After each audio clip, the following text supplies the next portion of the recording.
전국 농어촌 지역 군수들이 광역의원 수 감축에 반대하고 나섰습니다.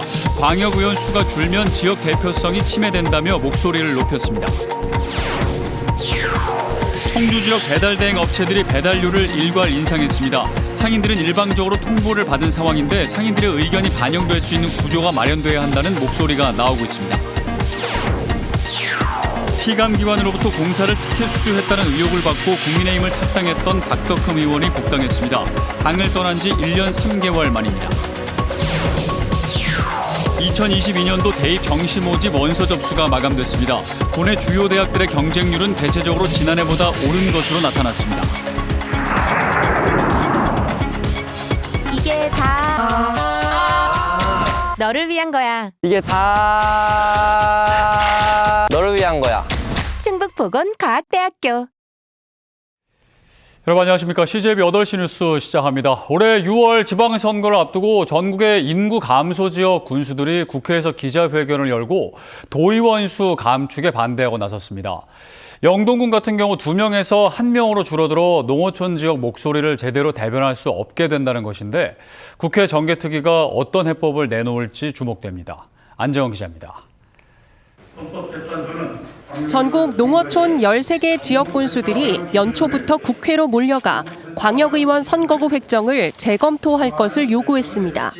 오는 6월 지방선거부터 적용될 새로운 인구 편차가 적용되면 지역의 목소리를 대변할 도의원 수가 줄어들게 된다는 겁니다. 인구 감소 지역의 비인구적인 요소들을 배제한 것으로 매우 부담스럽게 생각하며 도저히 수용할 수 없는 헌법재판소는 지난 2018년 선거 구간 인구 편차 허용 기준을 4대 1에서 3대 1로 강화했습니다. 의원 1인당 주민수가 많은 지역 대비 적은 지역의 비율을 4대 1에서 3대 1까지 좁히는 내용입니다. 실제로 도내 11개 시군에서 강화된 인구 편차 허용 기준인 3대 1을 적용하면 영동군의 도의원 수는 2명에서 1명으로 줄고 옥천군도 위태로운 상황입니다. 인구 감소에 직면한 자치단체장들은 농어촌의 지역 대표성이 침해될 것이라며 별도의 기준 마련을 호소하는 공동 건의문을 주민서명부와 함께 정개특위에 전달했습니다. 변적 등을 고려하여 지역 대표성이 반영된 선거구를 결정해 줄 것과 공직선거법상 농어촌 지역에 대한 승계 상황을 진술해 주실 것을. 현재 충북 지역구 도의원 수는 29명으로 국회 정개특위가 인구 상하한선을 벗어나는 선거구를 대상으로 통합 또는 나누는 작업을 하게 됩니다. 지역 균형 발전과 지방자치를 강화하려는 물결 속에 정치적 영역에서 농어촌 지역이 소외되지 않을 근본적 대책이 필요해 보입니다. CJB 안정은입니다. 이해충돌 논란으로 지난해 국민의힘을 탈당했던 박덕흠 의원이 복당했습니다. 이재한 전 민주당 동남 4군 지역위원장의 사면 복권과 맞물려 동남 4군이 술렁이고 있습니다. 조영광 기자입니다. 피감 기관으로부터 공사를 특혜 수주했다는 의혹을 받고 국민의힘을 탈당했던 박덕흠 국회의원이 지난달 30일 복당했습니다. 당에 부담을 주지 않겠다며 당을 떠난 지 1년 3개월여 만입니다. 복당을 의결한 국민의힘 충북도당은 수사기관의 소환 조사가 단 한 차례도 없었고 민주당이 대선을 앞두고 대규모 복당을 추진하는 상황도 고려했다고 밝혔습니다. 박 의원은 오는 2월 도지사 출마설에 대해서는 선을 그었습니다. 시민단체가 고발한 사건이 아직 말끔히 해소되지 않은 부담감이 작용한 것으로 보입니다. 저는 지금까지 의정 생활을 하면서 우리 국민들한테 부끄러움 없이 의정 활동을 했고 앞으로도 그렇게 깨끗하게 의정 활동을 해나갈 걸 약속을 드립니다. 다음 날 이재한 전 민주당 동남 4군 지역위원장도 3,094명의 특별 사면 명단에 포함돼 정치적 족쇄를 풀었습니다. 이 전 위원장은 우선 대선과 지방선거에서의 역할을 찾겠다고 밝혔지만 차기 국회의원 출마를 위해서는 현 곽상원 지역위원장과의 자리 경쟁이 불가피합니다. 우선은 그런 거를 염두에 두면 서로 불편함이 존재하기 때문에 우선 대선 지선이 모든 사람들의 관심이기 때문에 그것이 우선돼야지 올해 대선과 지방선거를 앞두고 박덕흠, 이재한 두 정치인의 복귀가 지역 정치권에 몰고 올 파장에 관심이 쏠리고 있습니다. CJB 조윤광입니다. 한편 박덕흠 의원의 국민의힘 복당을 두고 정치권의 비판 성명이 이어졌습니다. 더불어민주당 충북도당은 국민 의혹이 해소되지 않은 꼼수 복당이라고 비판했고 정의당도 특혜 의혹이 풀리지 않았다며 박 의원의 국회의원직 사퇴를 촉구했습니다. 이에 대해 국민의힘 충북도당은 대선을 앞두고 통합이라는 명분하에 탈당 인사들을 대거 복당시키고 있는 민주당의 내로남불식 비판이라고 주장했습니다. 청주 지역 배달 대행 업체들이 새해 들어 배달료를 일괄 인상했습니다. 현재로서는 상인들의 의견이 반영될 수가 없는 구조인데 조율 방안이 마련돼야 한다는 목소리가 높아지고 있습니다. 이태영 기자입니다. 청주 지역 배달 대행 업체들이 새해 들어 시행한 배달 수수료 인상폭은 한 건당 800원에서 1,000원 선. 식당 상인들의 의견은 반영되지 않은 일방적 통보였습니다. 업체들한테 사전에 한 번 조율된 것도 없었었고 임의로 올려가지고 지금 통보를 한 상황입니다. 배달 대행 업체에서 올린 건 기본료만이 아닙니다. 청주의 한 배달업체는 문서를 통해 음식의 가격과 부피에 따라서도 배송료가 추가된다고 공지했습니다. 또 특정 권역에 대해서도 추가 요금이 있다고 설명했는데 배달 한 건당 식당 또는 소비자가 부담해야 하는 금액이 계속 늘어날 수 있는 구조입니다. 상인들은 업체들이 일방적으로 배달료를 올려도 이를 거부할 수 없다며 배달료가 적정한 수준에서 결정될 수 있도록 대책 마련을 요구하고 있습니다. 언제 물어보고 한 적도 없어요. 여태까지 자영업자들에 대해서는 또 의견이 모아져도 앞서 충청북도는 배달의 민족이나 요기요 등 배달 주문 어플과 비교해 수수료가 10% 이상 낮은 민간 주도형 어플인 먹개비를 도입해 가맹점 7,000곳이라는 성과를 내기도 했습니다. 하지만 이때 당시 함께 검토됐던 배달 수수료 인하 방안은 여전히 제자리 걸음입니다. 충분히 그럴 검토대상은 되는데 이제 좀 신중은 해야 되죠. 이게 사적인 영역 분야에 어느 정도까지 개입할 수 있는지 이런 문제도 있고 해서. 상인들의 배달 수수료 부담은 결국 소비자들의 부담으로 이어질 수밖에 없는 가운데 제도적 장치 마련이 시급해 보입니다. CJB 이태현입니다. 2022학년도 대입 정시 모집이 마감됐습니다. 역대급 불수능의 수험생들의 막판 눈치 싸움도 치열했고 소신 지원도 늘어난 모양새인데요. 충북의 주요 대학들의 정시 경쟁률은 대체적으로 지난해보다 오른 것으로 나타났습니다. 진기훈 기자입니다. 2022학년도 정시 모집 원서 접수 결과 충북대학교가 6.74대 1의 경쟁률을 보였습니다. 지난해 4.27대 1보다 큰 폭으로 오르면서 거점 국립대 중 정시 경쟁률이 5년 연속 가장 높았습니다. 수시 등록률이 지난해 85%에서 95%로 올라 정시 2월 인원이 200명 넘게 줄면서 정시 모집 인원이 감소한 영향이 컸습니다. 정시로 2월 되는 그러한 사람이 작년에는 270명이 넘었는데 그것이 올해는 70명 정도로 이렇게 줄었습니다. 그렇게 되다 보니까 정시에서 뽑는 인원수가 그만큼 이렇게 감소하게 되는 거고 그것이 바로 경쟁률의 상승으로 이어지는 거죠.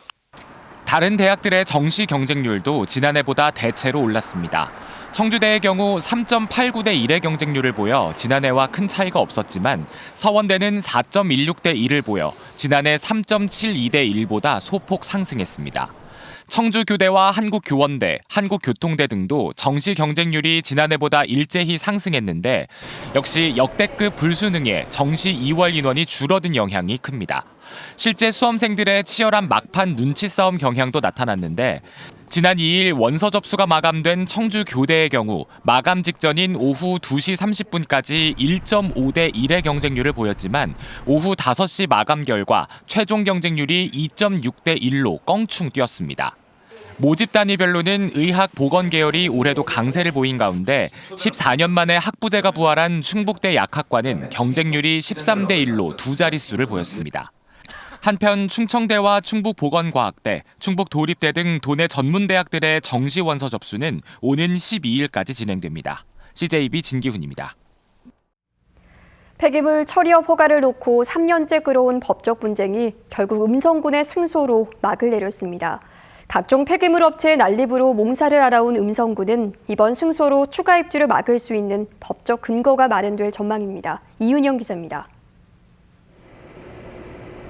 음성군 원남 산업단지 내 한 전자부품업체입니다. 그런데 지난 2018년 돌연 폐기물 처리 시설을 짓겠다며 사업 계획서를 제출하자 음성군이 부적합 통보를 했습니다. 업체는 즉각 행정소송을 제기했고 1심에서는 음성군이 승소했습니다.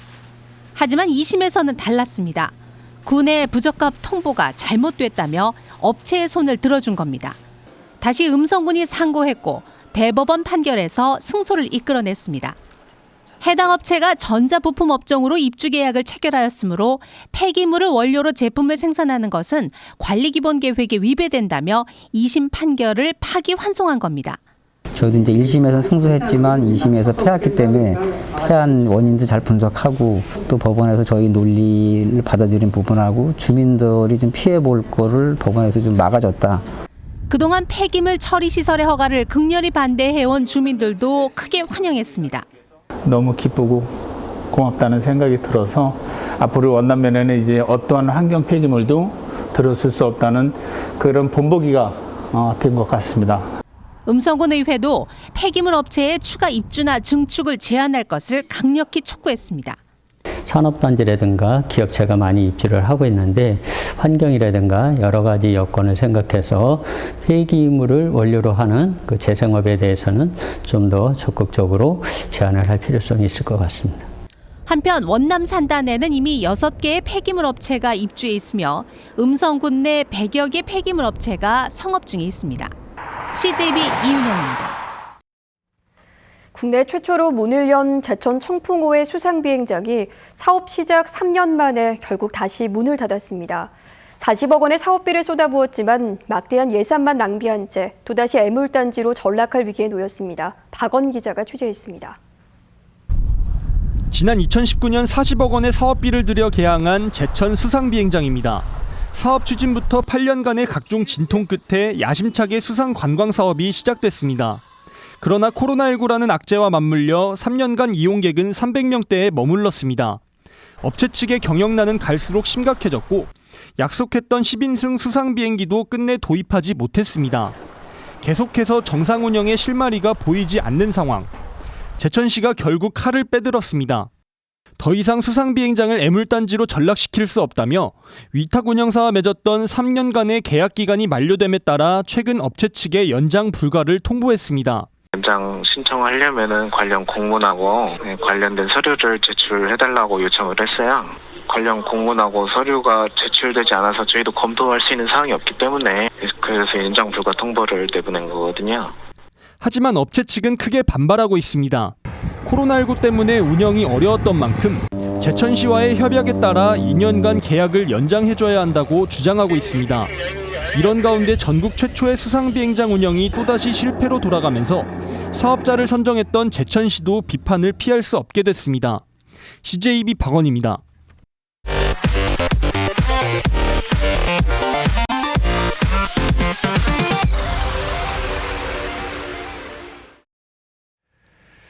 오늘 오후 4시 기준 도내 코로나19 신규 확진자는 51명으로 집계됐습니다. 괴산군을 제외한 도내 10개 시군에서 확진자가 발생한 가운데 청주 확진자가 절반에 가까운 23명으로 나타났습니다. 도내 집단 감염 고리는 5곳으로 대부분 학교와 학원을 매개로 확진 양상이 이어지고 있습니다. 신규 확진자 중 돌파 감염 사례는 24건, 사망자는 1명 추가돼 114명으로 늘었습니다. 도내 코로나19 3차 백신 접종률은 39.4%를 기록하고 있습니다. 밤 9시 영업 제한 시간을 넘겨 영업을 한 노래방이 경찰에 적발됐습니다. 청주 청원경찰서는 어젯밤 10시 20분쯤 문을 잠근 채 영업 제한 시간을 넘겨 영업하던 청주시 청원구의 한 노래방을 적발했다고 밝혔습니다. 또 당시 노래방에 있던 손님 15명과 업주를 감염병 예방법 위반 혐의로 입건하고 행정명령 위반 사실을 청원구청에 통보했습니다. 코로나19가 지속되는 상황에서도 지난해 청주공항의 국내선 이용 실적이 지난 1997년 개항 이후 최다를 기록했습니다. 한국공항공사에 따르면 지난해 262만여 명이 청주공항 국내선을 이용해 개항 후 최다였던 지난 2019년 251만여 명을 뛰어넘었다고 밝혔습니다. 이는 코로나로 국제선 운항이 대부분 중단된 상황에서 저비용 항공사들이 제주선 운항을 확대한 결과로 분석됩니다. 청주시가 불법 가설 건축물을 양성화하기 위해 건축조례 일부를 고칠 방침입니다. 대상은 영리 목적이 아닌 비가림 구조물과 건축물 옥상의 방수 목적 지붕, 보일러 보호시설 등으로 신고를 거치면 설치가 가능해집니다. 건축조례 개정안은 입법 예고와 의회 의결을 거쳐 오는 4월부터 시행될 예정입니다. 진천군이 올해 3월부터 국민안전보험의 보상 범위를 14종으로 확대합니다. 군은 그동안 국민안전보험 조례에 따라 자연재해와 폭발, 붕괴, 강도 피해 등 12종에 대한 보상이 이루어졌지만 오는 3월부터는 성폭력 범죄 피해와 성폭력 범죄 상해 등 2종을 추가한다고 밝혔습니다.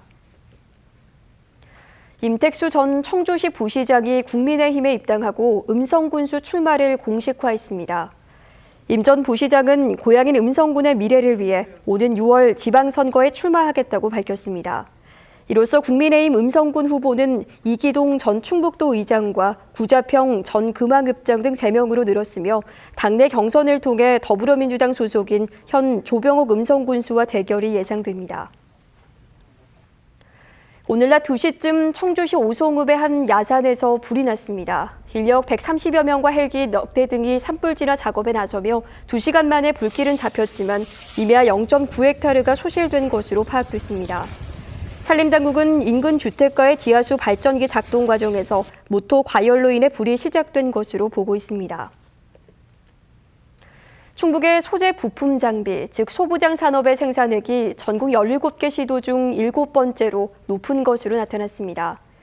한국은행 충북본부가 발표한 소재 부품 장비 산업 현황에 따르면 2019년 기준 충북 지역 소부장 산업 생산액은 49조 3,410억 원으로 전국 대비 6.2%를 차지했습니다. 품목별로는 전기 장비 부품이 전국의 21.1%로 비중이 가장 높았고 비금속 광물 제품, 정밀기기 부품 순이었습니다.